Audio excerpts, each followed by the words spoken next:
আচ্ছা, একটা মেশিন কিভাবে চিন্তা করতে শেখে? আজকের আলোচনাতে আমরা প্রোগ্রামিংয়ের সেই অবিশ্বাস্য গল্পটাই দেখব। একদম শূন্য আর এক থেকে শুরু করে আজকের কৃত্রিম বুদ্ধিমত্তা বা এআই পর্যন্ত। চলুন শুরু করা যাক। ভাবুন তো একবার, একেবারে শুরুতে যখন কম্পিউটেশনাল চিন্তার কোনো অস্তিত্বই ছিল না, তখন ছিল শুধুই শূন্যতা। তারপর জন্ম হলো একের। আর তারপর শূন্য। ব্যাস, এই দুটো সাদামাটা সংখ্যাই কিন্তু পুরো পৃথিবীকে চিরদিনের জন্য বদলে দেওয়ার ক্ষমতা রাখত। তো ব্যাপারটা কি? যখন শূন্য আর এক আবিষ্কার হল, সবাই এগুলোকে প্রায় কাজের জিনিস বলেই ধরে নিয়েছিল। কিন্তু প্রায় ২০,০০০ বছর পর যখন বিদ্যুৎ এলো, তখন হঠাৎ করেই যেন সব মিলে গেল। আরে, বিদ্যুতের ভাষাও তো খুব সহজ। চালু মানে 1 আর বন্ধ মানে 0। ব্যাস, এই প্রথম মেশিনের সাথে কথা বলার একটা রাস্তা পাওয়া গেল। এখন এই টাইমলাইনটা একটু খেয়াল করুন।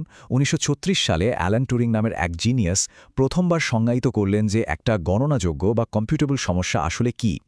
ভাবা যায় যে মানুষটা নাৎসিদের এনিগমা কোড ভেঙে দ্বিতীয় বিশ্বযুদ্ধে একরকম একাই জিতিয়ে দিলেন, তাকেই নিজের পরিচয়ের জন্য নির্মম শাস্তি পেতে হয়েছিল। যাই হোক, যুদ্ধের পর ভ্যাকিউম টিউব আর পাঞ্চ কার্ড ব্যবহার করে এই ১ আর ০ মেশিনে ইনপুট দেওয়া শুরু। তো এই প্রত্যেকটা 1 বা 0কে বলা হয় একটা বিট। কম্পিউটারের ডেটার সবচেয়ে ছোট মানে ক্ষুদ্রতম একক। আর এরকম ৮টা বিটকে যখন একসাথে করা হলো, সেটার নাম দেওয়া হলো বাইট। জানেন কেন? কোনো গুঁড়ো কারণ কিন্তু ছিল না। নামটা দেওয়া হয়েছিল কারণ এটা শুনতে নাকি খুব ফিউচারিস্টিক আর কুল লাগছিল। প্রযুক্তির ইতিহাসেও কিন্তু এরকম মজার ব্যাপার লুকিয়ে আছে। তো পরের সমস্যাটা কি ছিল? আচ্ছা, সারা দিন ধরে শুধু ১ আর ০ টাইপ করে প্রোগ্রাম লেখাটা যে কি পরিমাণ কঠিন আর ক্লান্তিকর একটা কাজ, তা ভাবাও যায় না। মানুষ মেশিনের ভাষায় কথা বলতে বলতে ক্লান্ত হয়ে পড়েছিল। তাই এবার সময় এসেছিল মেশিনকে মানুষের ভাষা শেখানোর।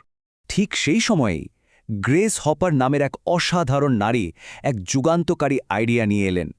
তিনি বললেন, আচ্ছা, কম্পিউটার যদি আমাদের মতোই ইংরেজি বুঝতে পারত তাহলে কেমন হতো?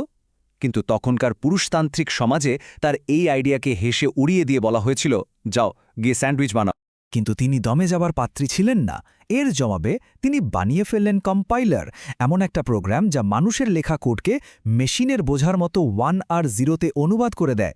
এটা ছিল একটা সত্যিকারের বিপ্লব। আর এই কম্পাইলারের জন্যই ফোরট্রান আর কোবলের মতো মানুষের জন্য সহজ প্রোগ্রামিং ল্যাঙ্গুয়েজ তৈরি করা সম্ভব হল।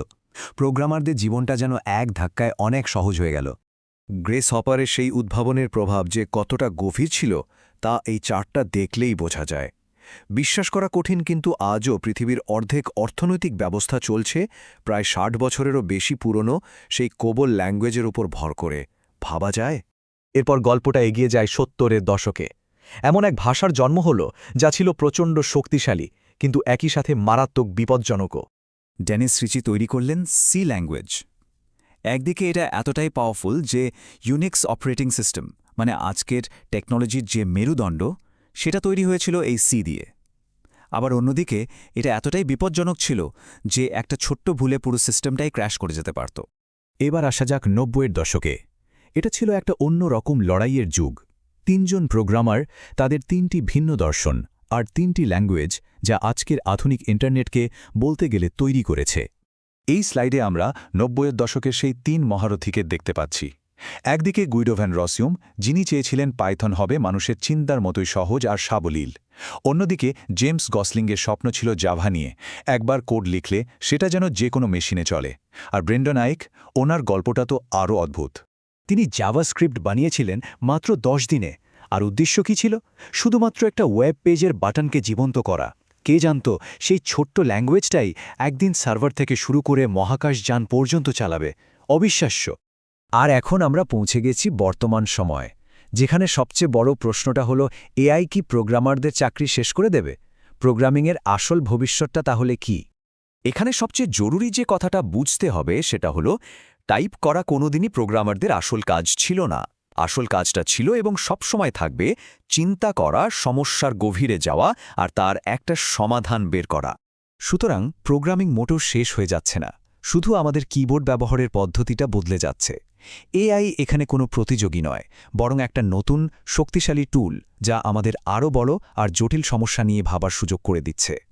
তাই শেষ প্রশ্নটা এটা নয় যে মেশিন আমাদের জায়গা নেবে কিনা, আসল প্রশ্নটা হলো নিজেদের পরিচয় নিয়ে। আমরা কি শুধু কোড লিখি নাকি আমরা আসলে সমস্যা সমাধানকারী? কারণ দিন শেষে সবচাইতে সেরা, সবচাইতে শক্তিশালী প্রোগ্রামিং ল্যাঙ্গুয়েজটা কিন্তু আমাদের নিজেদের মস্তিষ্ক।